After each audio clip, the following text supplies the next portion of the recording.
Focus के साथ तेरी वचन से पढ़ने के लिए मदद करना, यीशु के नाम से प्रार्थना मांगते हैं, आमीन। हालेलुया। हम बैठेंगे परमेश्वर के प्रेजेंस में, हालेलुया हालेलुया। एक दूसरे को स्वागत करेंगे परमेश्वर के प्रेजेंस में, बोलेंगे आज हम परमेश्वर के वचन से सीखेंगे, समझेंगे और आगे बढ़ेंगे।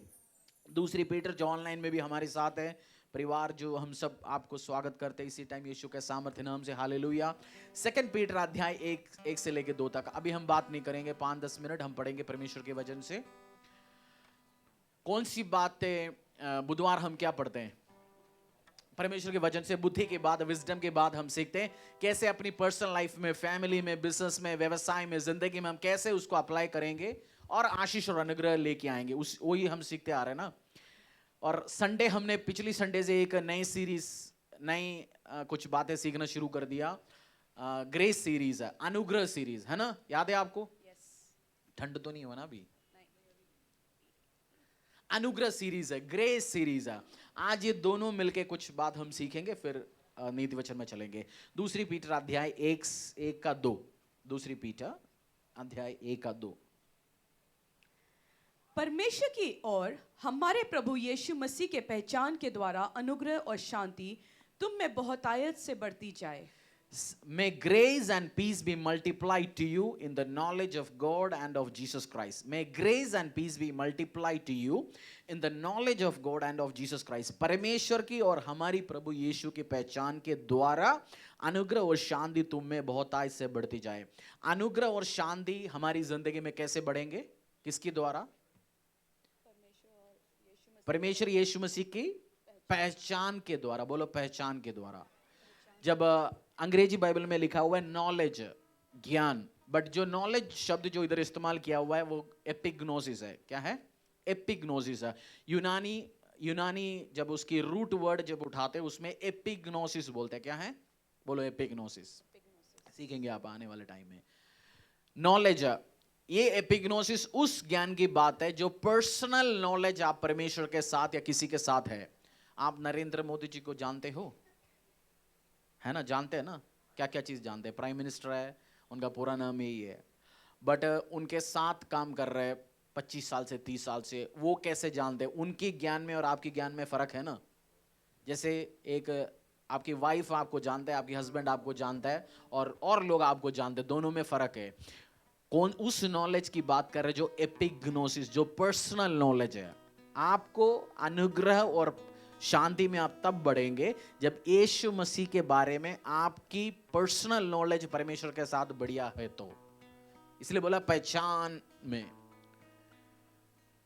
पीटर को यीशु मसीह ने पूछा, भाई बता मेरे बारे में लोग क्या कह रहे हैं? तो पीटर ने बोला, कोई कहता है तू एलिया है, कोई कहता है तू यूहन्ना है, कोई कुछ कहता है, कोई कुछ कहता है। तो परमेश्वर ने पूछा, ये बता तेरे को क्या लग रहा है, मैं कौन हूं? तो उसने बोला, तू जीवते परमेश्वर का बेटा हूं, मसीह है, क्राइस्ट है। तो यीशु मसीह ने बोला, ये ज्ञान तुझे अपनी शरीर के ज्ञान नहीं है, एक ज्ञान तुझे परमेश्वर पिता ने दिया। एपिग्नोसिस नॉलेज था। पीटर के पास कौन सी नॉलेज था? उसके पास पर्सनल नॉलेज था परमेश्वर के बारे में। आपको ग्रेस में बढ़ना है, अनुग्रह में बढ़ना है, आपको कौन सी नॉलेज चाहिए? ये एपिग्नोसिस नॉलेज चाहिए, ज्ञान चाहिए। चर्च में आता है जी, बिल्कुल आता है। आपकी ये जो ग्रेस या अनुग्रह में बढ़ना चाहते हो? नहीं, कोई है जो अनुग्रह नहीं चाहिए? बताओ, आपके पास है, हमें दे दो। फिर अनुग्रह नहीं चाहिए तो आप अनुग्रह में बढ़ना चाहते हैं ना। आप अनुग्रह आपके लाइफ में आप चाहते हैं और अनुग्रह हो जाए और आशीष आए, वो ब्लेसिंग्स आपकी लाइफ में और आपकी परिवार में आ जाए, ये आप चाहते हैं। उसमें आपको एपिग्नोसिस चाहिए। क्या है? बोलो। वो कौन सी नॉलेज है? ये कौन सी ज्ञान है? ये आपको शाही पनीर के बारे में आप जानते हो? किसी से पूछा, बोलते जानते। कैसे? उसमें पनीर का टुकड़ा होता है जी, उसमें पीला कलर का तरी होता है और अच्छी टेस्ट है। हम पराठा के साथ खा सकते हैं, चपाती के साथ खा सकते हैं, नान के साथ खा सकते हैं। हमारा ज्ञान उधर तक हो गया ना। बट जो बनाना जिसको आता है उसका ज्ञान कैसे? वो क्या बोलेंगे? उसको वो बोलेंगे ऐसे ऐसे ऐसे, उसका एक अलग तरीके के ज्ञान है। तो आपको उस अलग तरीके का ज्ञान चाहिए, उस ज्ञान को बोलते हैं एपिग्नोसिस। एग्जाम्पल समझाता हूं आपको। एक कंपनी में एक लड़के को नौकरी चाहिए था, ड्राइवर की नौकरी। उसको नौकरी लग गया। उसने 4-5 लोगों से पूछा, भाई ये कंपनी कैसे, सैलरी कैसे देंगे, लोग क्या है, मालिक कैसे ही है। उसने ज्ञान प्राप्त कर लिया, 1 साल उसने उस कंपनी में काम कर लिया, अब उसके पास पर्सनल नॉलेज है कंपनी के बारे में, बॉस के बारे में, क्योंकि उसने आना जाना, उसका बैठना बढ़ गया, उस कारण उसका जो नॉलेज लेवल है अभी वो पर्सनल नॉलेज है, कागज की नॉलेज नहीं है। आप अभी पढ़ लीजिए जो मैं 2 पीटर चैप्टर 1 वर्स 2 जो हमने पढ़ा, परमेश्वर की और हमारी प्रभु यीशु के पहचान के द्वारा अनुग्रह और शांति तुम्हें बहुतायत से बढ़ती जाए। कैसे नॉलेज चाहिए आपको बताओ? एपिग्नोसिस नॉलेज चाहिए, पर्सनल नॉलेज है परमेश्वर में, पर्सनल नॉलेज है। सेवा करने से आपका पर्सनल नॉलेज जीसस क्राइस्ट के साथ बढ़ जाएगा, चर्च रेगुलर अटेंड करने से आपके नॉलेज बढ़ेगा, उपवास करने से बढ़ेगा। सेवा करने से कैसे बढ़ेगा आपकी नॉलेज परमेश्वर में? आपने पिछली 1 साल पहले इस चर्च में आया, आप आया, कुर्सी में बैठा, चला गया, 2 घंटे 4 घंटे सभा अटेंड किया, बट आप सेवा करना शुरू हो गया, आपको पता होता है अभी इसके पीछे दीवार का कलर क्या आपको पता है, और कैसे लगता है, क्या करना चाहिए, कैसे कैसे अरेंजमेंट्स होता है आपको पता है। आपको पर्सनल नॉलेज है चर्च और मिनिस्ट्री के बारे में, एपिग्नोसिस नॉलेज है। सेवा करने से आपको बढ़ जाता है।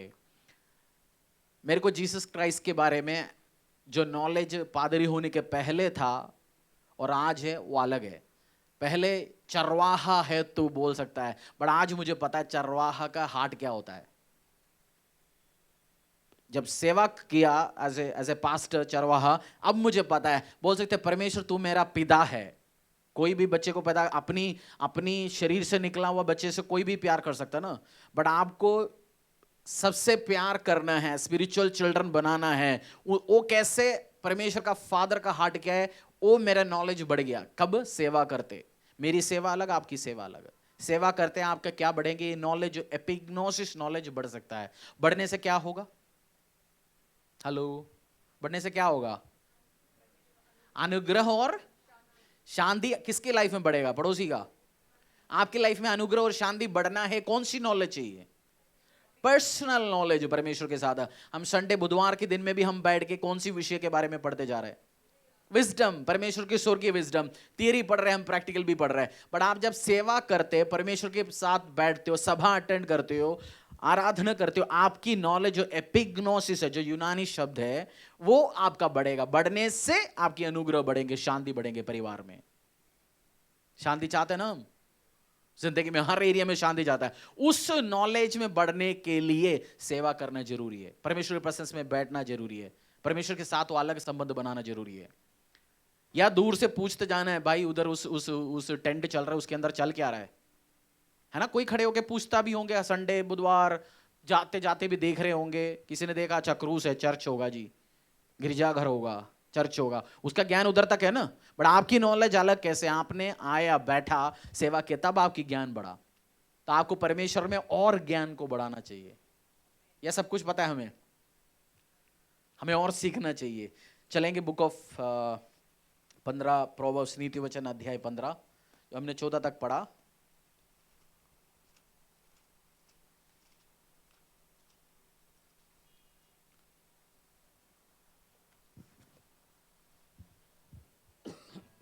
सर्व करने से बढ़ेगा, प्रार्थना करने से बढ़ेगा, आराधना करने से बढ़ेगा, और परमेश्वर के साथ वो करीब रिश्ता बनाएंगे। और एक्सपीरियंस में आपको डिपेंड कहां करना चाहिए?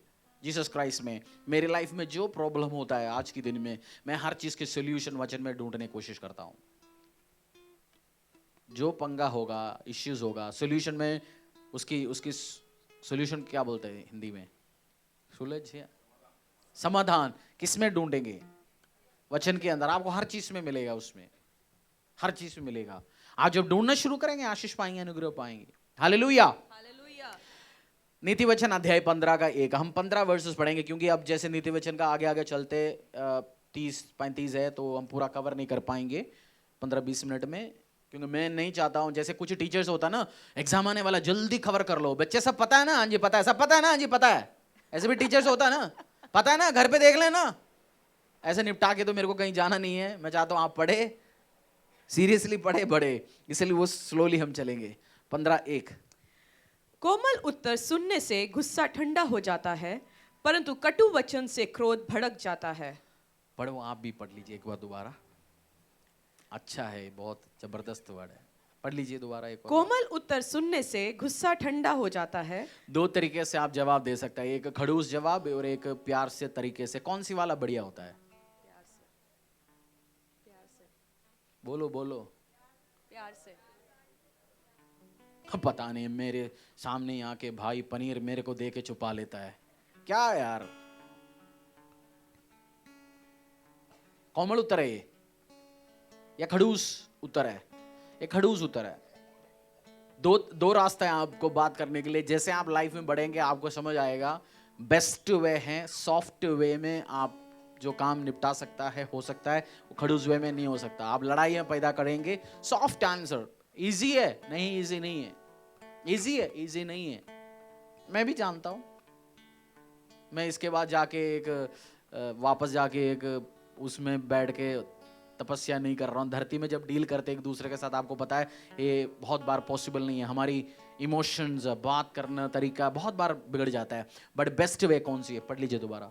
मैं चाहता हूँ आज आप कम से कम ये तो दिमाग में घुसा के जाओ, कोमल आंसर, सॉफ्ट आंसर। हाँ पढ़ लीजिए।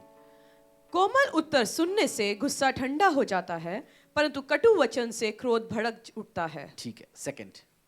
बुद्धिमान ज्ञान का ठीक बरखान करते हैं, परंतु मूर्खों के मुंह से मूर्खता उबल आती है। 15 मिनट आपने एक नया बंदे से मिला, उसके बारे में पहचानना है, उसको आप अलाउ करो, उस बंदे से बंदा बात करने दो। Just allow him to speak. 15 minute में पता चलेगा समझदार है, बेवकूफ है, गधा है या क्या चीज है। 15 मिनट्स में आपको पता चल जाएगा। जैसे कुछ बंदे आप उनके साथ 1 घंटे बात किए, पता नहीं क्या बात हुआ, वो सब्जेक्ट से ऐसे टक टक चले जाता है, अलग अलग बात, मसाला खिचड़ सब बनाया, पता नहीं वो क्या किस चीज की बात किया। मूर्ख नहीं बनना, समझदारी के साथ बात करना। 3, यहोवा की आंखें सब स्थानों में लगी रहती हैं, वह बुरे भले दोनों को देखती रहती है। यहोवा की आंख हर जगह लगे रहते हैं। अच्छी बात है, बुरी बात है? अच्छी बात है। उसका मतलब हम जो झूठ बोल रहे हैं वो सुन रहा है। हम जो चालाकी, गेम, ट्रिकिंग, प्लॉटिंग, उल्टा सीधा काम कर रहे हैं वो सब वो बोलो। परमेश्वर जो मैं बोल रहा हूं वो सुन रहा है। बोलिए।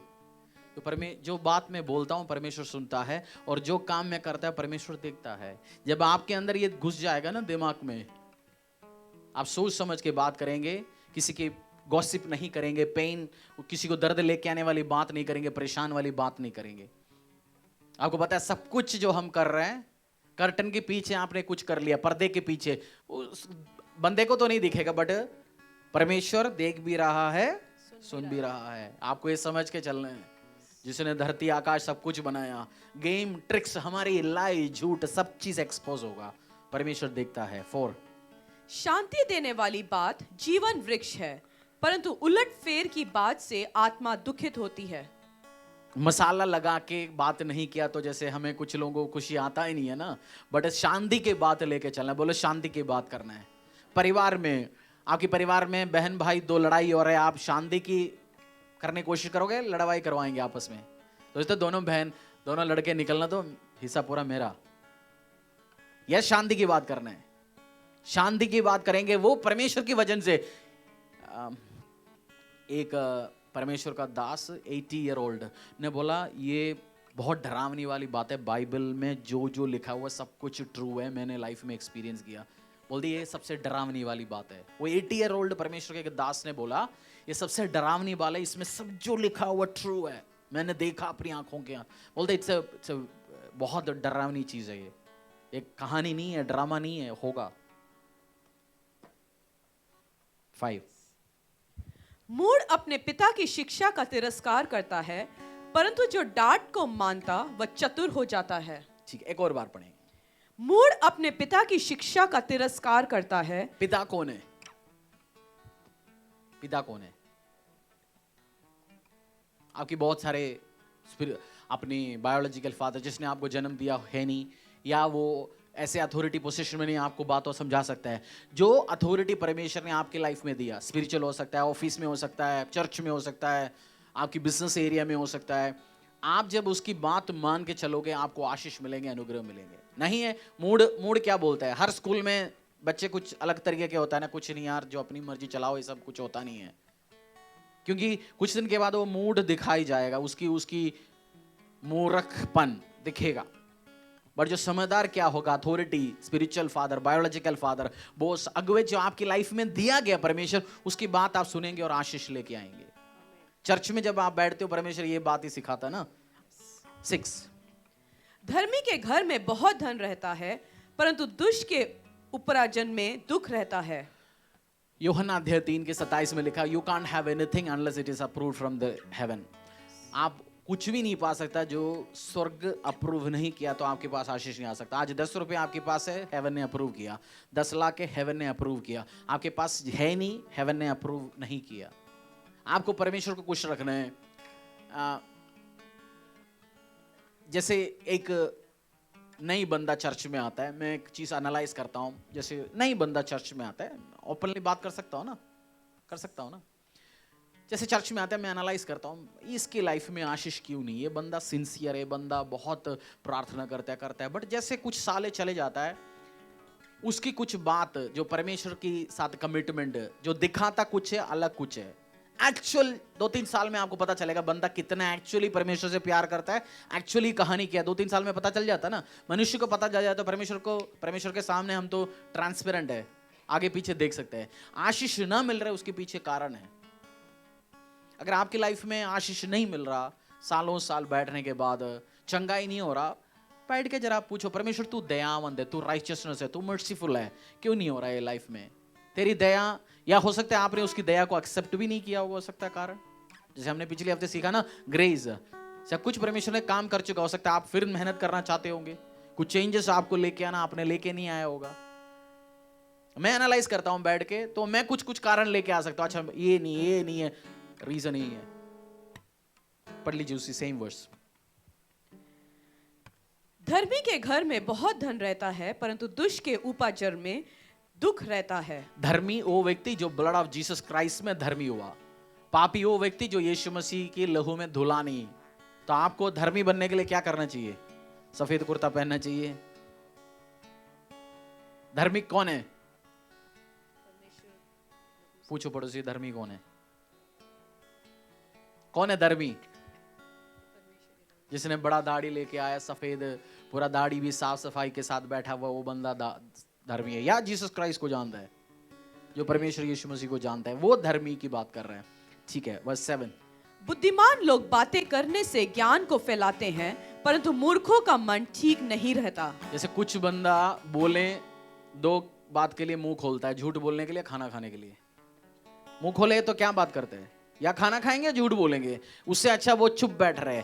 आप एक धार्मिक व्यक्ति है, आप स्प्रेड करेंगे ज्ञान को, आप ज्ञान फैलाएंगे। यानी झूठ, गॉसिप, पेन, कहानी बनाएंगे नहीं, बंदे को मोटिवेट करेंगे। आप आज परेशानी के साथ आया, बीमारी के साथ आया। आज एक बंदा बीमारी के साथ चर्च में आया, प्रार्थना किया, पीछे आया हमारे पास, खाना खाने के बाद बात हुआ, क्या हुआ? बस मेरा लिवर में प्रॉब्लम है। पिछले हफ्ते भी हमारी पड़ोसी बीमारी था, 20% लिवर उड़ गया था, बट कल डेथ हो गया उसका। क्या होंगे उसके साथ? उसको आपने मोटिवेट किया या ब्लस किया या 4 गवाही और बोला? आपकी पड़ोसी को सुना, आपने ये तो नहीं बोलेंगे जी वो न्यूरो बंदा ठीक हो गया, ये बंदे के गवाही आज देखो, तूने 4 गवाही देख ले, तेरे साथ भी होगा। मोटिवेट करके भेजोगे।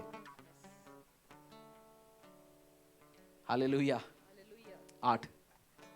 दुष्ट लोगों के बलिदान से यहोवा घृणा करता है, परंतु वह सीधे लोगों की प्रार्थना से प्रसन्न होता है। दुष्ट लोगों की प्रार्थना भी कभी कभार, दुष्ट मतलब जो जीसस क्राइस्ट के लहू में धुला नहीं, उस व्यक्ति की बात कर रहा हूं। दुष्ट हम शरीर की बात सोच, उस दुष्ट की बात नहीं कर रहा हूं। जीसस क्राइस्ट लाइफ में चाहिए, उसकी धार्मिकता है, हम बोल सकते हैं हाँ जी मैं आशीष। ऐसे बंदे का ऑफरिंग भी नहीं चाहिए परमेश्वर को। दूसरे बंदे का प्रार्थना परमेश्वर स्वीकार करता है, धार्मिक व्यक्ति का जो जीसस क्राइस्ट में है। नहीं, दुष्ट के चाल चलन से यहोवा को घृणा आती है, परंतु जो धर्म का पीछा करता उससे वह प्रेम रखता है। धर्म मीन्स रिलीजन, क्रिश्चियनिटी के पीछे होने वाली बंदे की बात नहीं, चर्च में आने की नहीं। चर्च में आके जीसस क्राइस्ट की बात सुन के, वचन के अकॉर्डिंगली चल के, परमेश्वर की उसकी दया को आप एंजॉय करेंगे, उसकी बात कर रहे हैं। 10। जो मार्ग को छोड़ देता उसको बड़ी ताड़ना मिलती है, और जो डांट से बैर रखता वह अवश्य मर जाता है। कौन सी मार्ग को छोड़ देता है? पढ़ लीजिए, एक इंपॉर्टेंट वर्स है, पढ़ लीजिए। जो मार्ग को छोड़ देता उसको बड़ी ताड़ना मिलती है, और जो डांट से बैर रखता वह अवश्य मर जाता है। यीशु मसीह के पीछे चला, 1 साल, 2 साल, 3 साल, 15 साल उस मार्ग को छोड़ा, धार्मिकता के मार्ग को छोड़ा, परमेश्वर के मार्ग को छोड़ा, उसको आशीष नहीं मिलता। मैं 2006 में से परमेश्वर में, मैंने बहुत सारे लोगों को मसीह के रास्ते से छोड़ के हुए देखा, पाप में जाते हुए, व्यभिचार में जाते हुए। मैंने एक बंदे को भी सक्सेसफुल होकर आशीष होते हुए मैंने नहीं देखा। बोलते ना दुनिया गोला है, क्या बोलता है? दुनिया गोल है। नुकसान होते हुए, परेशानी में जाते हुए, ट्रबल में जाते हुए मैंने देखा। मैंने अपनी लाइफ में एटलीस्ट 30-40 एग्जाम्पल मेरी आंखों के सामने अभी ही है। ऐसे फैमिलीज में जानता हूं, ऐसे बंदे में जानता हूं, परमेश्वर के रास्ते को छोड़ा, बहुत सारे लोग छोड़ा, जो सक्सेसफुली रहा, जो चलता रहता है, वो आशीष और अनुग्रह पाता है। आप कौन से रास्ते में जाना चाहते हो? हेलो, डिसिप्लिन के, परमेश्वर के कुछ टाइम आपको डिसिप्लिन बहुत टफ लगता है। जैसे मेरी हिब्रू की स्टडी चल रहा है, उस लास्ट 12 या 13 अध्याय में एक जगह लिखा हुआ है, शुरू डिसिप्लिन बहुत टफ लगेगा, बट जब कुछ दिन के बाद वो शिक्षा का फल आएगा, फ्रूट आएगा। फ्रूट क्या होता है? फ्रूट, एक वृक्ष का फ्रूट कहाँ होता है? अंदर या बाहर? खेलेगा, दिखेगा, कुछ अंदर भी कुछ का, बट मोस्ट फल कहाँ होता है? फल दिखता है ना। एक बंदा IAS का परीक्षा करने के लिए बैठा, इस साल चाचा का, मामा का, किसी की शादी में नहीं गया, किसी की गोलगप्पा खाने नहीं गया, 31 को मूवी देखने नहीं गया, कुछ नहीं किया। उसने 5 साल तपस्या किया, समझो, डिसिप्लिन में रखा, और अब उसके नाम आया पेपर की फ्रंट में, हाँ जी, हरियाणा जगह से, फरीदाबाद से, इस घर की इस लड़की को UPSC बोर्ड में 3 नंबर रैंक में आया, इस लड़की इस जगह का DC बन रहा है। उसकी फ्रूट क्या हो गया? दिख रहा है, दिख रहा है, दिख रहा है। शुरू के टाइम आपको डिसिप्लिन मुश्किल लगेगा, बट फल एक दिन दिखना शुरू हो जाएगा। फल दिखना चाहते हो? देखें आपका फल, और लोग देखें यीशु के सामर्थ्य नाम से। अब मुश्किल लग रहा होगा, बट एक दिन फल दिखेगा। ये हमारी चर्च थोड़ा सा डिसिप्लिन रास्ते में जाना, पर थोड़ा सा दर्द वाली चर्च है, ये थोड़ा सा दर्द वाली चर्च है, बट फल दिखेंगे, कोई बात नहीं, फिर जब दिखेगा काम आ जाएंगे। हालेलुया। 11, जबकि अधलोक और विनाशलोक यहोवा के सामने खुले दो तरीके के घर होता है। आपने देखा, जिस घर पे बाप नहीं और जिस घर पे बाप है, कौन सी वाला सही चलने का रास्ता है? चांद से। क्यों? बाप मतलब माँ भी, जो एक अथॉरिटी फिगर जिस घर पे होता है, वो घर ठीक से चलता है, दूसरा बिगड़ा हुआ जाता है। तो ये डिसिप्लिन हमारे ऊपर, परमेश्वर जब डिसिप्लिन करने के लिए, सिस्टम में रखने के लिए कोई सिस्टम बनाता है, हमारे लिए सबसे बड़ी ब्लेसिंग्स है, जो हमें समझाने के लिए होगा। क्योंकि कुछ दिन के बाद क्या होंगे? आपने ऐसे सुना, एक माँ बाप छोटा सा काम करते थे, सड़क सफाई का, बट 3 बच्चे थे, तीनों डॉक्टर बन गया। 4 बच्चे थे, चारों को सरकारी नौकरी मिल गया। आपने सुना ना ऐसे? वो माँ बाप ने क्या किया? काम डिसिप्लिन में रखा, पढ़ाया। शाम को गोली डंडा खेलने के लिए सारे गली के बच्चे जा रहे थे, माँ बाप ने बोला तो गोली डंडा खेलने नहीं जाएगा, बैठेगा पढ़ेगा। वो बच्चों को क्या रहा, उस टाइम एंजॉय अच्छा लगा या दुख सहा होगा? बट आज फल आया, और गोली डंडा खेलने वाले भी ऑफिसर के साथ कागज अप्रूवल करने के लिए जा रहे हैं। फल दिखेगा एक दिन। आमीन। वर्स 11, जबकि अधलोक और विनाशलोक यहोवा के सामने खुले रहते हैं, तो निश्चय मनुष्यों के मन भी। पूरी आकाश, सब चीज खुला हुआ है। मेरे और आपके दिल पे क्या चल रहा है? ट्रांसपेरेंट को क्या बोलते हैं हिंदी में? आर पार देखने वाले, जैसे शीशा है ना, आर पार देख सकता है बीच में कुछ, बट आर पार देख सकता है। परमेश्वर मेरी और आपकी दिल पे क्या चल रहा है, आपकी दिल पे क्या चल रहा है, सब वो जान सकता है। हम तो आज तो हंस के दिखा सकते हैं, जय मसीह की, हालेलुया, प्रेज़ द लॉर्ड, सब कुछ हो सकता है, ड्रामा। आप यीशु मसीह की दूसरी भाई हो मेरे लिए, सब कुछ बोल सकता है, दिल में कुछ और। अगर यीशु मसीह का चेहरा जब मैं सोचता हूं, आपकी चेहरा मेरे दिल पे आता है। बोलते हैं सब कुछ उल्टा सीधा काम, बट दिल पे चल रहा है सब कुछ। हमें नहीं पता होता, बट परमेश्वर को क्या होगा, उसको पता है। इसलिए बी केयरफुल, आपकी थॉट आप बोलता है। मैं उस कॉन्शियसनेस में चलता हूं, परमेश्वर जो मैं बोल रहा हूं वो देख रहा है, जो मैं कर रहा हूं वो भी वो देख रहा है, जो मैं बोल रहा हूं वो सुन रहा है, जो कर रहा है वो देख रहा है। मेरा हमेशा इस कॉन्शियसनेस में मैं चलता हूं, परमेश्वर मुझे ऑब्जर्व कर रहा है, God is watching me. Verse 12, ठट्ठा करने वाला डांटे जाने से प्रसन्न नहीं होता, और न वो बुद्धिमानों के पास जाता है। ठट्ठा करने वाला कौन होता है? कैसे ठट्ठा मतलब, इसका मतलब क्या है? पढ़ ले, आज चर्च में उपवास है, फास्टिंग है जी, बैठो। कौन उपवास करता रहता है यार, कुछ नहीं रखा इसमें। चल आज हम प्रार्थना करेंगे, सारे भाई बहन बैठ। अरे कौन करता रहते है सब, चर्च चलो। अरे क्यों जाना है चर्च, हम तो घर पे जूम में चलता है। मैं तो अमेरिकन चर्चेस के साथ जुड़ा हुआ, इंडोनेशिया का पास्टर आके डांस करता है मेरे सामने। ऑनलाइन क्या करना है? वो हर चीज के लिए ठट्टा है। कुछ दिन के बाद उसकी जिंदगी क्या होंगे? ही होंगे। और अभी सब चीज जोक है, कुछ दिन के बाद वो खुद जोक बनेंगे। आप खुद जोक बनना नहीं है आपने। हर चीज से टट्टा में मजाक में उड़ाओगे, कुछ दिन के बाद लाइफ क्या होंगे? मजाक बनेंगे। बोलेंगे मेरा लाइफ मजाक नहीं बनेंगे। बोलिए आप प्रोफेसाई करो, मेरे लाइफ मजाक नहीं होंगे, क्योंकि मैं परमेश्वर के साथ सीरियसली चलता हूं। वर्स 13, मन आनंदित होने से मुख पर भी प्रसन्नता छा जाती है, परंतु मन के दुख से आत्मा निराश होती है। मुझे नहीं पता जॉर्ज वॉशिंगटन या किसने बोला 40 के बाद आपकी चेहरा आपकी रिस्पॉन्सिबिलिटी है ना? ऐसे बोला ना, बोलिए 40 के बाद, 40 आपकी चेहरा किसकी रिस्पॉन्सिबिलिटी है? हमेशा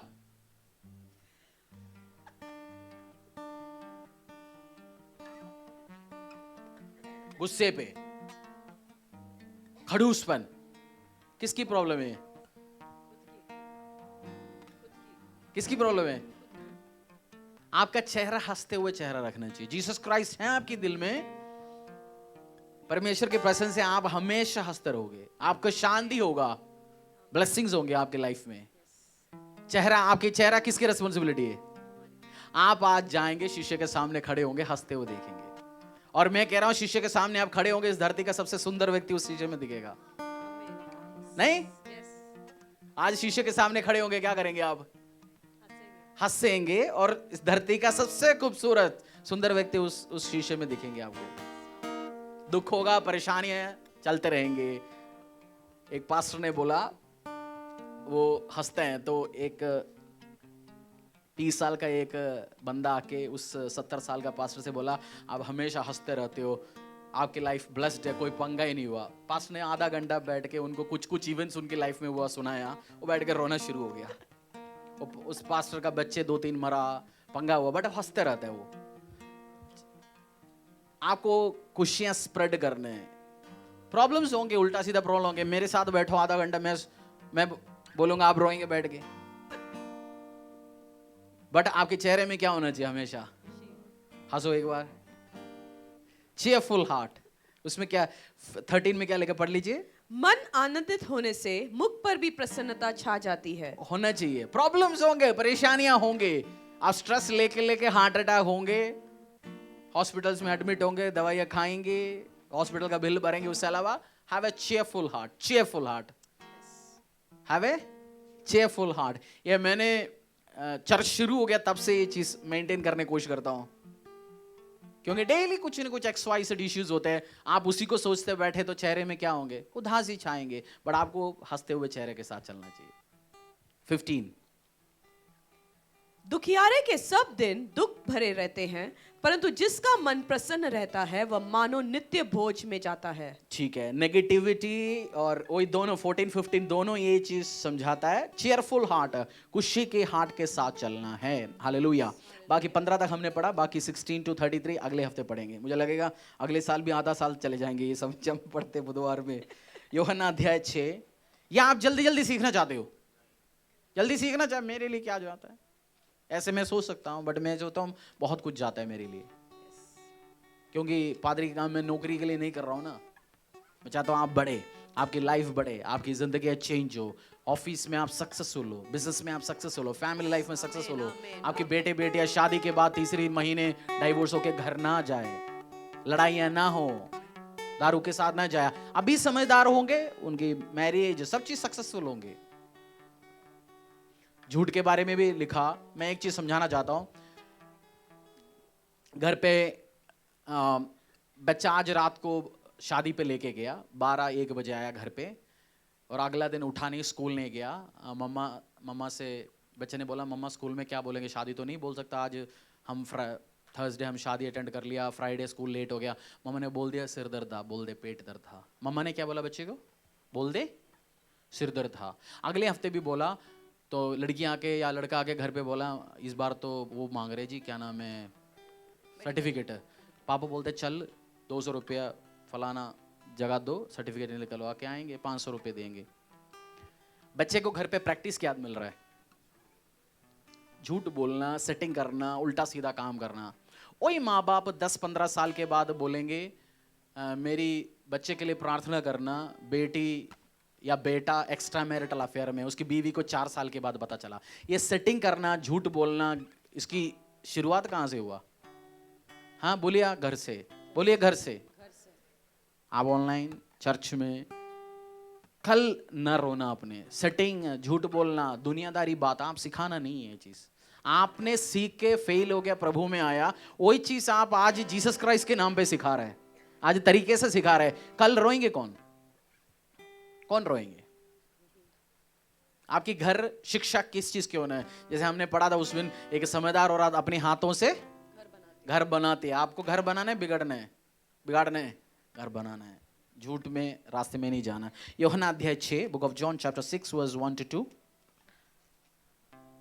इन बातों के बाद यीशु गलील के झील अर्थात तिब्रियास की झील के पार गया और एक बड़ी भीड़ उसके पीछे हो ली, क्योंकि जो आश्चर्य कर्म वह बीमारों पर दिखाता था।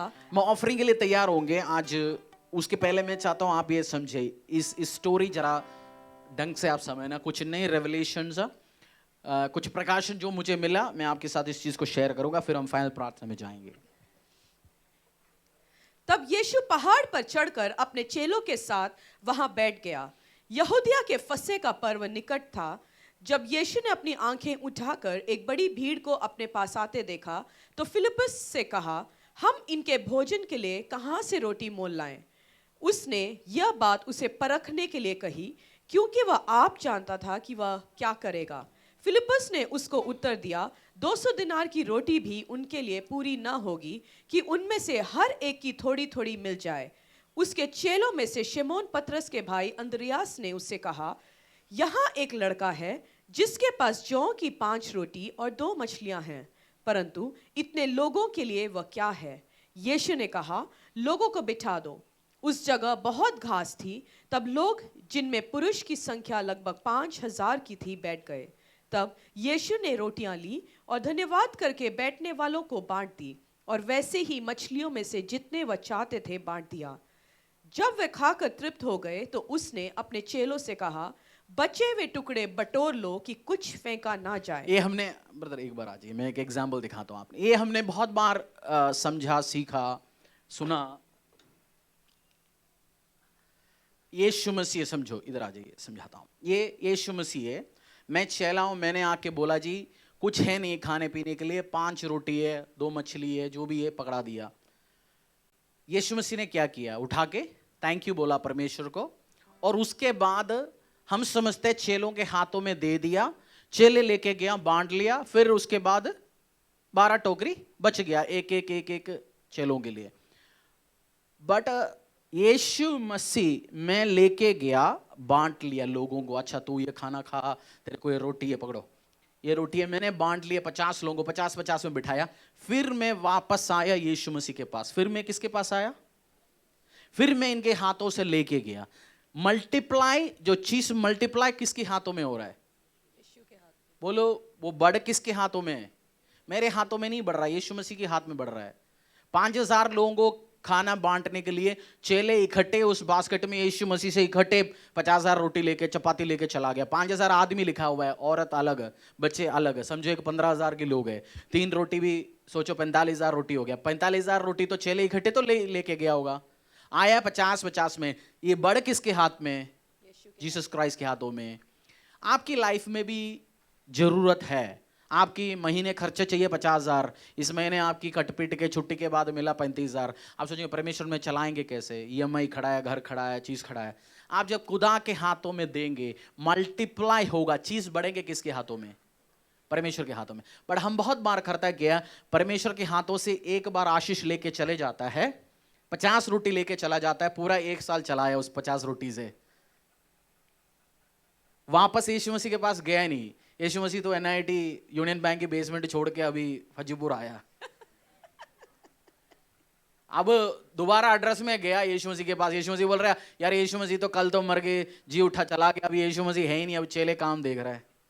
हमें न्यूज़ पता नहीं है, क्योंकि हमने एक बार वो लेके क्या किया, भग गया, मल्टीप्लिकेशन हुआ नहीं। वो रोटी जो चेले लेके चला गया, वो रोटी मल्टीप्लाई नहीं हुआ। मल्टीप्लिकेशन, यहां चीज बढ़ रहा है किसके हाथ में? परमेश्वर के हाथों में। तो कंटिन्यूसली, इसलिए परमेश्वर ने बोला उस लॉर्ड्स प्रेयर में, हमें हमारी रोटी डेली, दिन भर की रोटी दो। तो परमेश्वर चाहते हैं हम डेली परमेश्वर पे डिपेंड रहो, डेली परमेश्वर में डिपेंड रहो। मल्टीप्लाई किसके हाथों में होगा? परमेश्वर का। हम ऑफरिंग देंगे, दशांश परमेश्वर के हाथों में देंगे। जैसे वचन में एक जगह लिखा हुआ है, एक पूरी आटा गूंद के रखा हुआ, उसमें से एक पोर्शन तूने परमेश्वर को दिया, जो बाकी 90% भी जी होली है, पवित्र है। तो हम अपनी दशांश ऑफरिंग देंगे परमेश्वर के हाथों में, हमारी बाकी चीज में आशीष आएंगे, अनुग्रह आएंगे और परमेश्वर काम कराएंगे। वो मल्टीप्लाई होगा, अनएक्सपेक्टेडली परमेश्वर काम करेंगे। आमीन, आमीन, आमीन। गलतियां लोग कहां करता है? गलतियां करता है, एक बार आशीष मिल गया, भग गया, फिर 5 साल के बाद लौट के आते, 2 साल के बाद लौट के आते, एक चंगाई हो गया, गया, ठीक है, काम हो गया। बट वो ग्रेटर ब्लेसिंग्स जो खाना बचा, कितनी टोकरी बचा? 12, हर एक चेले के लिए एक एक। जैसे हम में से भी बहुत सारे लोग पहले 2 रोटी खाया, गाड़ी में बैठ गया, बट कुछ लोग रहते बर्तन धो लेते, साफ सफाई सेटिंग कर लेते, कभी वो अपनी पूरी टोकरी के साथ जाता है घर में। गुलाब जामुन 10, बीच में पैकिंग होती नहीं है, ठीक है, बट जो लास्ट रुकते हैं वो टोकरी के साथ ही जाता है। इस चर्च में हिस्ट्री है वो शुरू से। हालेलुया। आपको क्या करना है? वो 2 रोटी वाला एग्जाम्पल, यीशु मसीह से भगना नहीं है, पहले कंटिन्यूअसली परमेश्वर के हाथों में रखो आपके फाइनेंस को। आज उस रोटी रिप्रेजेंट करता है हमारी फाइनेंस, हमारी तंगुआ, हमारी आशीष है। किसके हाथों में होना चाहिए? वो परमेश्वर का। वो जाएंगे, हम बांटेंगे और उसको खत्म होंगे, हम वापस आएंगे, फिर प्रभु के हाथों से ले जाएंगे, आशीष पाते रहेंगे। गलतियां कहां करते लोग? बीच में भाग जाते हैं, और कभी कभार आप परमेश्वर के हाथों में देना भी बंद कर लेता है। हो गया जी, चलता है, देख लेते हैं। पिछली महीने 4 महीने से एक्सीडेंटली मेरा काम हो रहा है, सब हो रहा है, इस महीने भी होगा। वो इस महीने हुआ नहीं, 2 महीने और नहीं हुआ, फिर हमें समझ आएगा वापस जाना ही यीशु मसीह के पास। तो बट बेटर कौन सी है? कनेक्शन काटना है या कनेक्शन कंटिन्यूअसली लगा के रखना है? किसमें आशीष है? एक बच्चा ग्रेजुएशन कर रहा है, उसने दूसरी साल करके 5 साल के लिए छोड़ दिया, फिर आके दोबारा कोर्स ज्वाइन कर लिया। उसको पढ़ना मुश्किल होगा, इजी होगा? क्योंकि उसको स्टार्टिंग करना पड़ेगा, टच उसका चला गया। आप खुदावंद यीशु मसीह को बीच में छोड़ के जाने वाला लोग ना बने। Hallelujah, thank you.